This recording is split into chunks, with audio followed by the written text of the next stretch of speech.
Here we are again with another guest. And today our guest comes originally from Canada and then from Austin, Texas, now living in North Carolina. And we'd like to introduce Daryn Watson to our show. Hello. Hi, Daryn. Hi. Hi, Daryn. Nice to have you. Thank you. I appreciate you interviewing me, and I'm happy to be on your podcast. Thanks. And basically just jump right in. Like, what's your adoption story and why are you here? What are you going to tell us about? Okay. I was born in southern Alberta, a town called Hannah. And that's outside of Calgary. It's a small farming town. And my birth mother was 16 years old when I was born. And I was given up for adoption because she didn't have the support that she needed. And the family environment was not a healthy environment for a baby to be raised in that situation at the time. So I was born in a small farming town in Alberta called Hannah, and that is where Lanny McDonald is from. He's a Hall of Fame NHL hockey player and also Nickelback. It's from there. Don't hold that against me.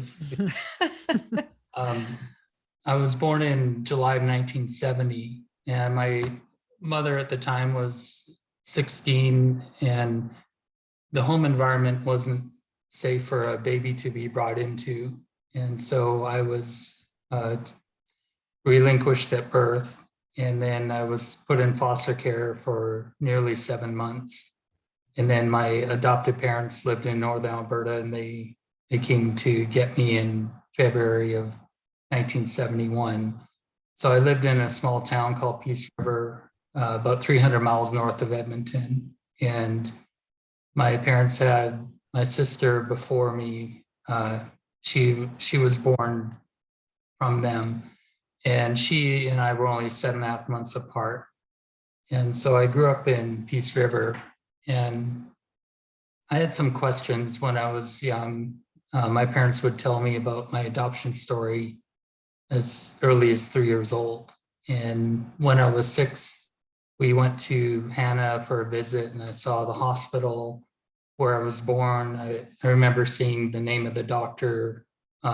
He had a parking spot with his name on it. And we went to a local department store, and I bought a small panda teddy bear about 12 inches tall. And it was a souvenir for the trip and something to remember. And after that, I didn't really have many questions. Did you have any siblings? Growing up, I have an older sister she was not adopted, but we were less than 8 months apart in age. Wait, she wasn't adopted? So No. She was less than 8 months and then they adopted you? Yeah, I was going to ask, how did that come about? They filed for adoption. My adopted mom had a rough pregnancy. She was in labor for over 3 days. And so after my sister was born, they decided to file for adoption because they wanted to have a son. And my mom didn't want to go through pregnancy again. So when they filed, normally back then it was a 2-year wait. Right, that's fast. And actually they only waited about 6 months before they got the call that a boy was available to them. So they weren't expecting that so quickly. So Right. to have you and your sister Right. so close in age. Right. And it was unusual circumstances because my mom did not stay at home. She owned a flower shop, and they called her on a Thursday before Valentine's Day and said, "We have a boy for you in Edmonton. Come pick him up tomorrow. It's a 300-mile drive." And my mom said, I can't because of Valentine's Day. It's my busiest time of the year for my business. So they actually decided to put me on another foster home for a few days over the weekend. And then my parents picked me up that Monday at the adoption agency in Edmonton. And that was kind of unusual as well, because normally back then, if you didn't come and get the kid you were chosen for, you would lose that baby and it would go to another family. So in that regard, it was a lot of unusual circumstances. The baby factory era of the baby scoop era. Yeah, the next available. So when you went to the hospital in Hannah, Mhm. is that what it was called? Yes. When you were taken there around 6. So your adopted parents, they showed you all of that. So you'd have some of your birth story or feel part of it because you saw the Right. hospital. That's just Yeah. interesting. I thought that was unique. Yeah, yeah. And my parents were very open with sharing whatever information they could. And we didn't talk about adoption that much, but if I had questions, they would answer as best that they could. It was a closed adoption. I knew my first name given at birth, but I didn't know anything else. Did they keep your first name or did they give you another one? It was different. Mm. Yeah. And how was your relationship with your sister being so close in age? I mean, in general, just you are very close in age. That's a good question. I think because she was less than a year and a half old at the time, and I came into the picture, I took away a lot of the attention my parents had given her. So right away, she didn't like me from that aspect. Sometimes we got along, we were expected to get along, but a lot of times we didn't get along. So now we're both in our 50s and we don't really have communication for various reasons. So as I was growing up, I felt very insecure inside. I didn't feel I could fit in with the in crowd at school. And so I was very competitive playing sports because I felt in some way if I earned, playing well at whatever sport I was playing, it could be hockey, volleyball, basketball, different sports, then I would get praise. I would feel more accepted. Almost kind of the thinking of feeling like I had to earn praise and approval from others. Mm-hmm. And did you think much about, I know it's different sometimes for men than for young boys and girls. Did you think much about being adopted in your teen years or? I think about it that much. I felt another way to fit in. I started dating when I was 14, and I thought if I had a girlfriend, I would be accepted as well. So I dated a lot, and I would jump from one relationship to another. And when I was in grade 12, my mom worked for the RCMP Mounties, and she went to work as a support for the Calgary Olympics in 1988. And when she came back, she told my dad she wanted to move to Edmonton. She was tired of living in a small town. So that summer we moved to Edmonton, and within a year and a half, my parents were transferred to Austin, Texas for my dad's job. And as they were moving, I remember my mom saying, if you want to search, we'll help you search for your birth mother. And so I wasn't ready at the time. I was going through a lot of partying on my own with friends and just some personal stuff. I just was not ready to deal with that. Did you have a close relationship with your parents? Your adopted parents? Yeah, I did. It was, they were very good to me compared to other horror stories I've heard of adoptees being abused physically and emotionally and otherwise. There were still challenges growing up in a family where I was the only one not adopted. I didn't really connect it at the time, but as I've learned more, through reunion and growing and working on myself, I've realized coming out of the fog, the challenges that adoptees face with the trauma that starts when we're separated and relinquished. Mm-hmm. How old were you when you moved to Austin? Was that a big move to move away from your hometown and everything? I was 21, so I was Okay. only in Edmonton for 3 years. Oh, so you moved with them at 21? I moved about a year and a half after they moved. Oh, okay. Oh, you And stayed in Canada and then a year and a half later moved to Austin to be near them. yeah. Okay.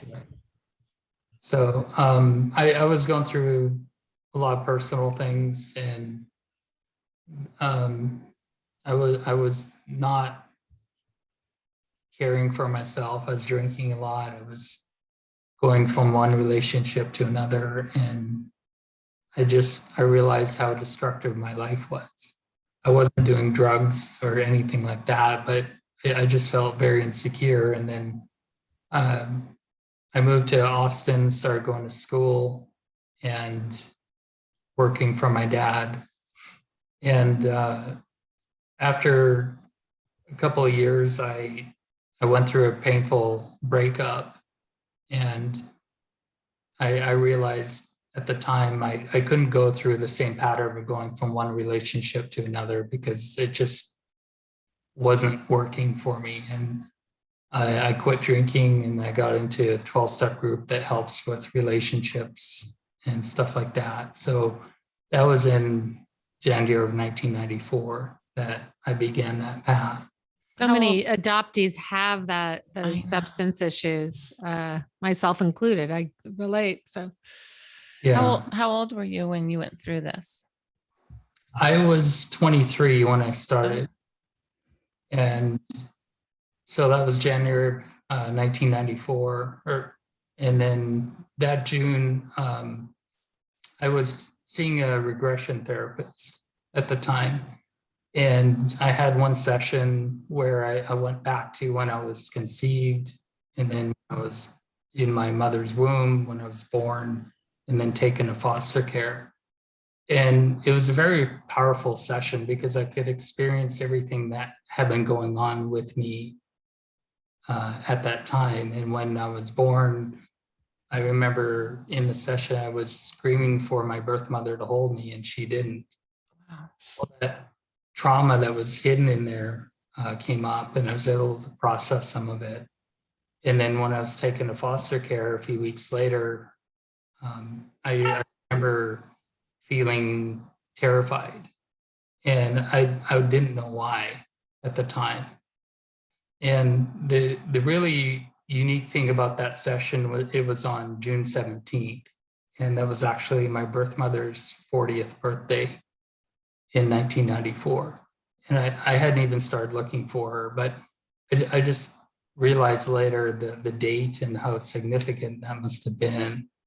A huge coincidence.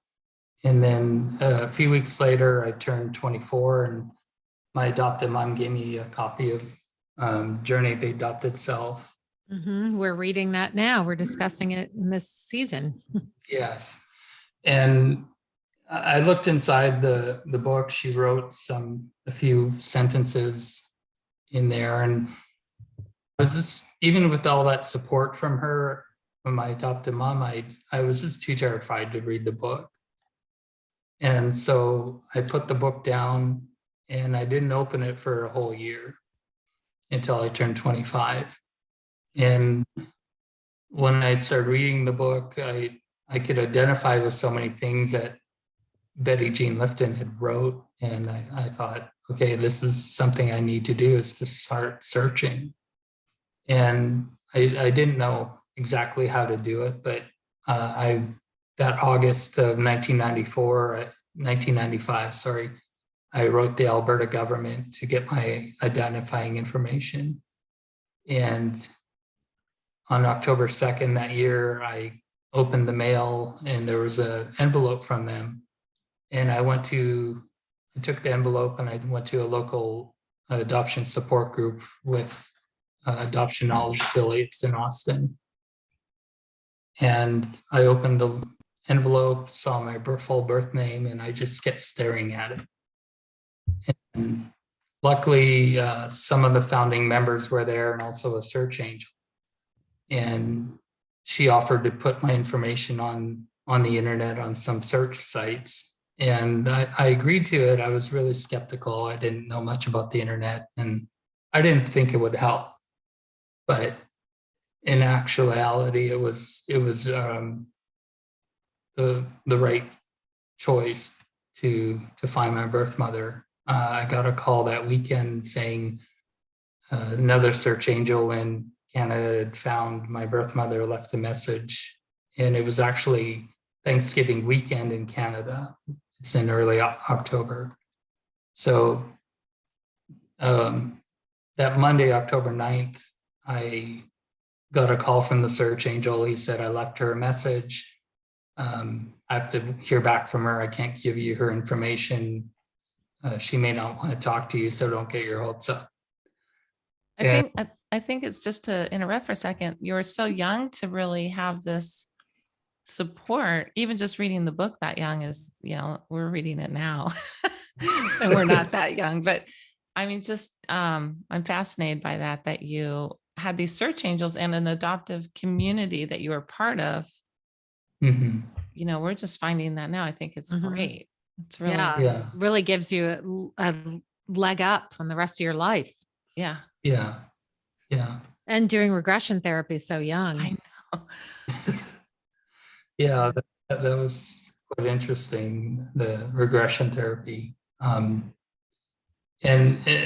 so after I talked to the search angel, I called my therapist, the regression therapist, and she was actually either a birth mother or an adoptee, and we talked for a while. And so after getting off the phone with her, I decided, well, I'm just going to eat. It's getting kind of late, and I was just going to go to bed. And then about 9 o'clock Central Time, the phone rang, and I answered. It was my birth mother, and she said, "This is your real mother." And wow, that must have been emotional. Yeah, I just started saying, "Oh my God, oh my God," and then something about her voice sounded familiar to me, and we talked and cried for about an hour and a half. She told me everything about the situation. She told me who my birth father was. And so we decided to stay in touch. And it was a really emotional call. And afterwards, I called my parents. My dad was still up, and I told them, I said, well, I found my birth mother, and I just felt like on cloud nine. I felt whole for the first time in my life. And then the next morning, a lot of more emotions came up. I felt anger, just a whole range of emotions. I realized I had been living most of my life with frozen emotions. It was hard for me to express my emotions and to talk to people. And ever since that happened, it really changed for me. I felt a big weight lifted off my shoulders, knowing where I came from. And so my birth mother and I we wrote each other, sent pictures. And I remember getting in an envelope that Friday in the mail with pictures of her, and I had 2 younger half brothers and family members, and just staring at all these pictures and reading her letters over and over again for that weekend, just processing. And we decided to call every Sunday and then fax each other or write. And then after a few weeks, I asked her, I said, well, I would like to meet you. Would it be okay to come up there for Christmas and New Year's?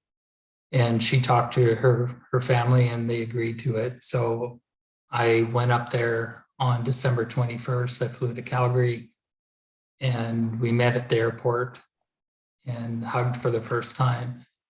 And when I was growing up, I would watch talk shows, and they would have reunions of birth mothers and adoptees. And it seemed every time that I watched one of those shows, I would get emotional, and I thought, I want to have that experience. I want to be able to hug my birth mother and thank her and tell her I'm okay. And so that's what I wanted to experience with her. And we stayed at a hotel in Calgary that night in adjoining rooms just to get to know each other. And the next morning we drove back to the city where she lived in southern Alberta. And on the way there, I just, at one point I was just terrified, and I put my head down on her lap. She was driving, and I just cried like a little baby for I don't know how long. But afterwards I felt better, and we talked, and I was excited to meet my brothers. I was kind of anxious about meeting her husband, because even though he knew about me, my brothers did not know about me. And Oh, so she was taking you to meet them and they didn't know about you? they didn't know about me until I found them in October. Oh, okay. Okay. But they knew Surprise. they knew I was coming, and I was staying with them. How old were the boys? Were they still boys, or? They were 21 and 19. Oh, okay. So So not much younger than you. Yeah, Okay. You were what, 24 or something? 25. 25. 25. Wow. Yeah. Okay. It's pretty brave, and just knowing young people, just being 25, doing this on your own, it's big. Yeah, in hindsight, I realized, how big of an emotional impact that was in my life, and also for them, and staying with them for that long. It was a bit of a challenge. We had mutual friends in the same city, and they were away for Christmas and New Year's, but they gave my birth mother a key, and I stayed there a couple of nights just to have space for myself and to give them a break as well, because even though you're wanted in reunion, you are an interruption to the existing family unit. Mm-hmm. So Yeah, it's true. It's true. Those are things to consider in reunion. And if I had a chance to do it over again, I would probably do it differently. But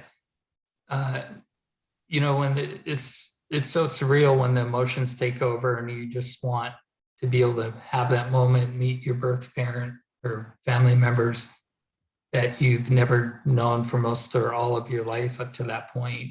And did you get along with your brothers? We got along. There was still some tension, because a lot of the attention our mother would give them was going to me for the couple of weeks, and so there was some tension with them in some aspects. I did go to a movie with my youngest brother, and every time that movie comes on, I think of that, and that was a special thing. Are you still in touch with them, the brothers? One of them, I am the youngest, just on Facebook, not very often. And your birth mother, you're still in touch with? No. Oh, I'm sorry. Yeah, that was part of the journey between us, because after I returned to Texas, I fell into a deep depression, and she was concerned about me, and I went back to school, and I just could not focus. And after a few months, I started seeing a different therapist, and he helped me process a lot of my feelings. He was not adoptee trained, but he did help me with what I needed at the time for a few years. And things between my birth mother and I, they were on and off. Sometimes they were good, sometimes not. She and her husband came to visit us in December the next year, 1996. And her husband and I went out for breakfast one day, and he had some concerns to get off his chest, and we talked about it. And I I apologize for my part in what happened the year before. And I thought we'd patch things up. And so the rest of the trip was much easier. But there were still things that came up. When they visited, did they meet your adopted parents? Yes. Yeah. So, and then did your adopted parents realize that you're going through this depression and all these things were happening with your life as well? I didn't share a lot of it with them. At the time, I shared in the 12-step meetings I was going to, not so much about adoption, but just Your feelings.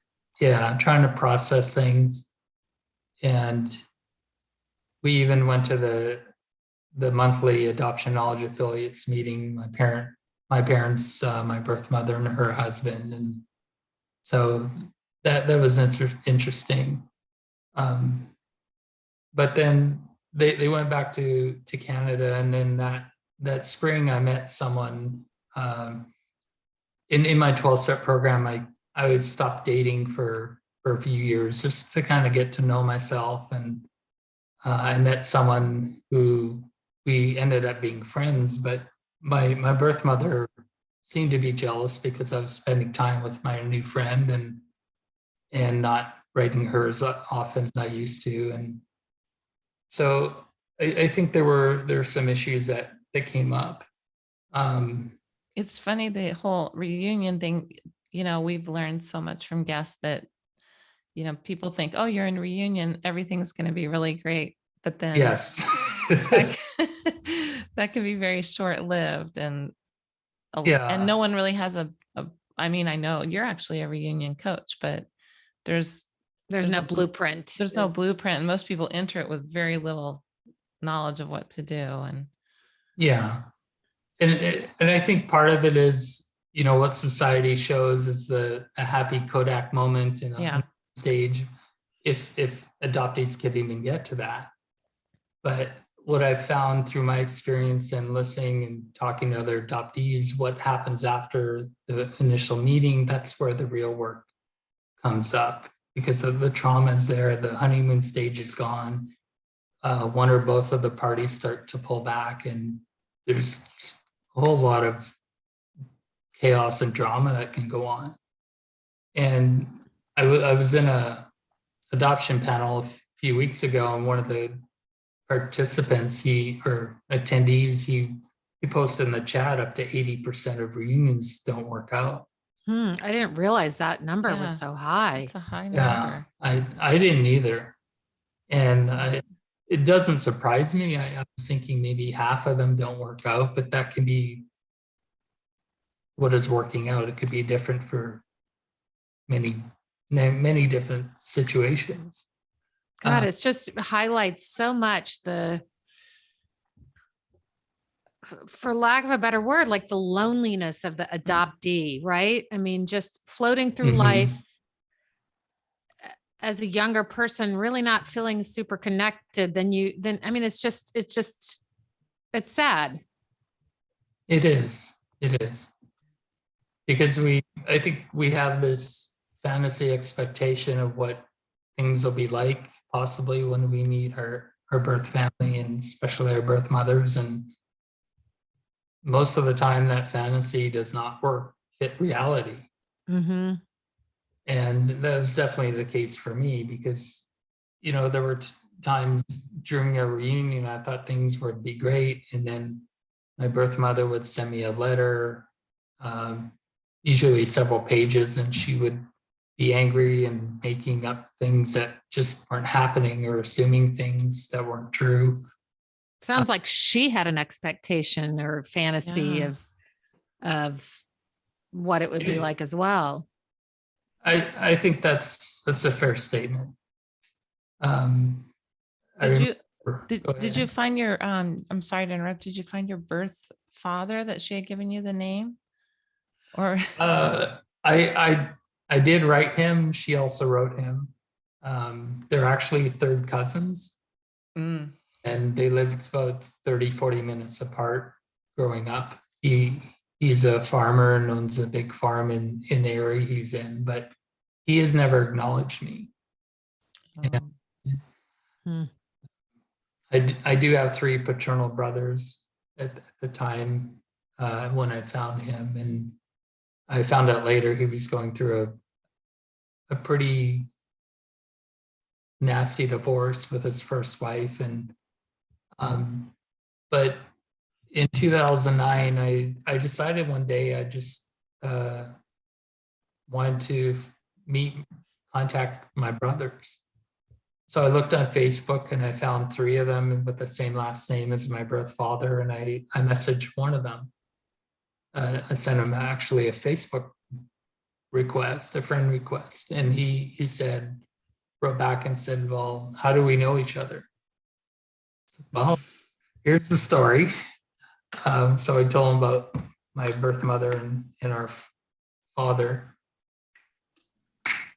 And a couple days later, he accepted my friend request, and he wrote back, he said, there's some weird things that have gone on in this family, and this isn't beyond the realm of it. So I was a complete secret to almost everyone on the paternal side family.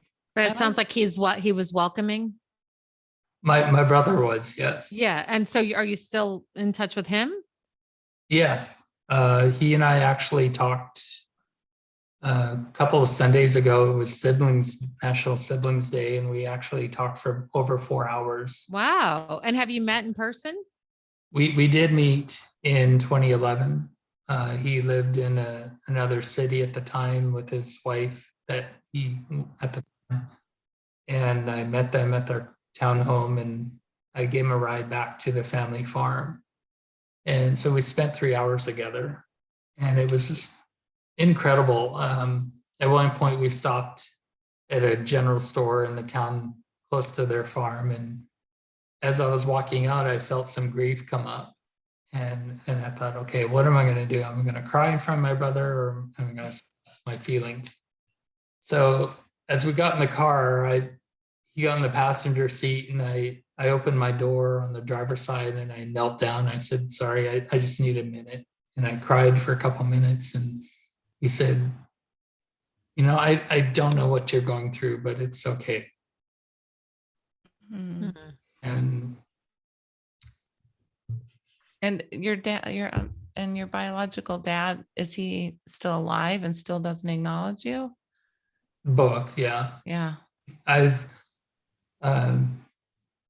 learned through family members. I did meet one of his an aunt and uncle, and the mother of my brothers and some other family members in 2015, and I found out a lot more about my birth father. And he grew up in a very abusive environment, and unfortunately, he has carried on that to my brothers. My youngest brother,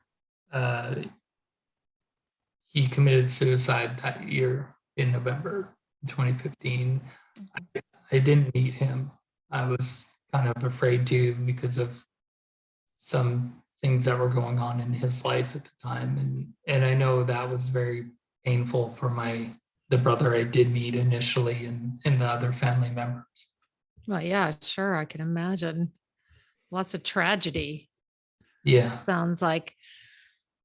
Do you have kids? I do have a son in Calgary.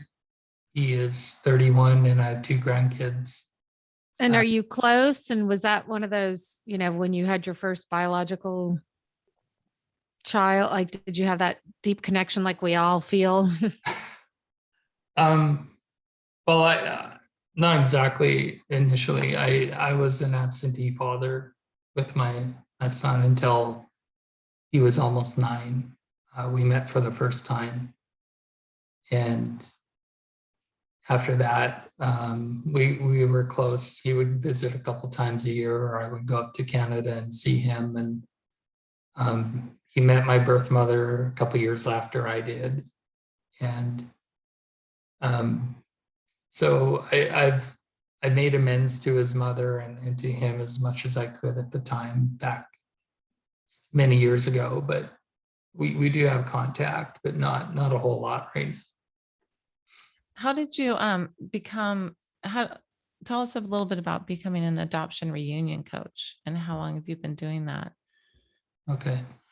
I've been doing it for nearly 2.5 years, and I realized in late 2019 that, there's a real need for people, adoptees, and even birth parents and adoptive parents that need support, someone to talk to that are struggling in reunion, because it doesn't affect just one aspect of your life. It can affect your whole life.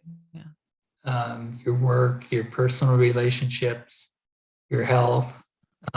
So I decided I wanted to help others and become a reunion coach.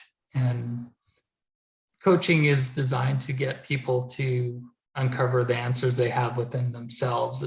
That's how it differs from therapy. It's moving forward from where you are, where you start at one point and you want to get to another point.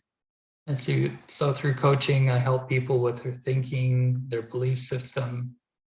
And because I think a lot of adoptees, myself included, we have gone through trauma. But I think with our own beliefs and our thinking about it, we compound that trauma and suffering even more than we need to, because of how we. It's really, I was thinking, I wish I'd known, when I went through some reunion issues myself with my biological mom's side, not my biological mom, but some cousins and my aunt and my uncle, that, I was so clueless. I would have loved to have someone to help me. I had so many mixed feelings about it, and I was going through personal things in my own life. And I can imagine that you're very helpful to people. So it's nice to be able to spread the word for that. If we could do that. Yeah, really Thank is. you. I didn't even know there was such a thing. We didn't know a lot, and We didn't that we're discovering now. So, and so, how are you? Where are you at now? Like, let's bring you up to present. You're not talking. Do you see any hope for a reunion again, or it's just kind of maybe not now? Well, after I met my paternal family in 2015, I came back to Texas, and it was also my son's 25th birthday, so I wanted to be up to see him for that. And I posted on Facebook some of my pictures of my paternal family during that trip, and I chose not at the time not to call my birth mother. I just didn't want to engage with her at that point. And so our twin-year reunion came up that October, and I messaged her, happy 20-year reunion, and she wrote back the same. And then she got very critical of my posting pictures on my Facebook page of my paternal family reunion. And she wrote, the last thing she wrote in that message was, you should really think about other people's feelings. And it's always the adoptee who has to think about everybody's right. Yes. Yeah. And it wasn't uncommon for her to be critical or say things like that. And instead of just flying off the handle in response, I waited a couple of days. I talked to another fellow adoptee, and I wrote her back that Monday, and I said, you know what, I'm 45 years old. I'm not 5. I don't need your permission what to post on my Facebook page. And she was also, I think, ashamed because I used the last name of my paternal family. But and I just said, you know what, I'm done with this. I don't need this anymore. And so I sent her that message, and then I blocked her, because when she would attack me or try to reject me, I've been through rejection 6 times with her. It's painful. Yeah. And it would just really throw me out of kilter for a few days. It would affect my marriage, my health, and I just thought, what is the point of continuing this, getting a few breadcrumbs, emotional breadcrumbs mixed in with all this chaos and toxicity from her. And I just decided it wasn't worth it to stay in contact. I think it's really strong and brave of you, because it's hard to make that call and do that for yourself. Thank you.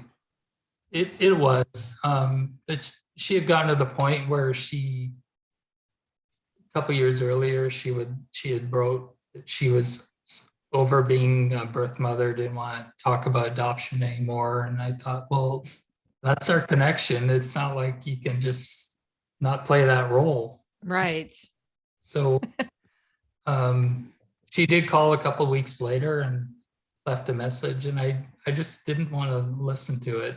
And I deleted the message a couple hours after she called. I didn't listen to it. We were visiting my adopted grandmother in British Columbia at the time, and I was there with my wife, and I just said, I don't need this drama. And so I chose to walk away from that reunion. And I've maintained some reunion or contact with one of my younger brothers, and Right, that's what you said. Yeah.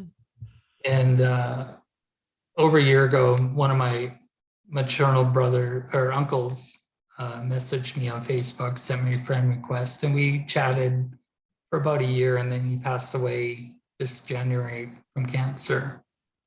And it was really sad because he became sober about 5 years before I did, and I just never kept up contact with him. And since he passed, I've established contact with his two daughters through Facebook, and that's been really nice to have contact with them. And it's hard for adoptees because we get all these new family members and reunion, and to try to maintain contact and establish a relationship with all of them, or a lot of them, it's hard. They have one person in us to have a new relationship with, and we could have 10 or 20 or 5 people. And so that's another thing that adoptees need to think about, and because it can be overwhelming.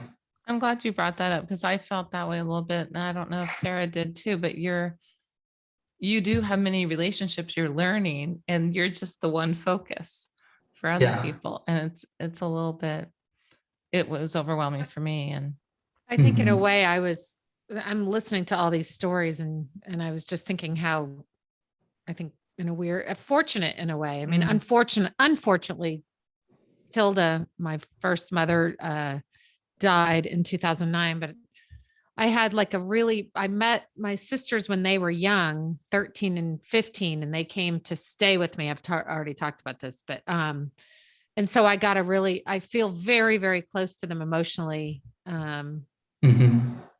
as if they were my full sisters. And so I do feel very lucky in that way on her side. Do you want to say it out loud if people are looking for a reunion coach, how they can reach you? Sure. You can reach out to me on my Facebook page, Adoption Reunion Coaching. And my name is Daryn Watson, Daryn. I'm not sure why my mom spelled it different. I like it. Thank you. But yeah, I do help I do coach adoptees, and also first or birth parents and adopted parents, because adoption affects up to 6 in 10 people in the US, directly or indirectly.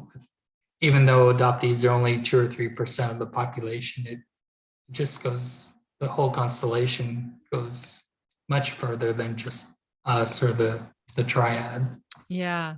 Well, thank you so much for joining Yes. us and sharing your story with us and being so open. Really, really appreciate it. Thank you. I appreciate talking to you both, and thank you for having me. Thanks, Daryn. It's been really nice. Thank you, Daryn. Talk to you soon. Bye-bye. Okay. Bye. Bye.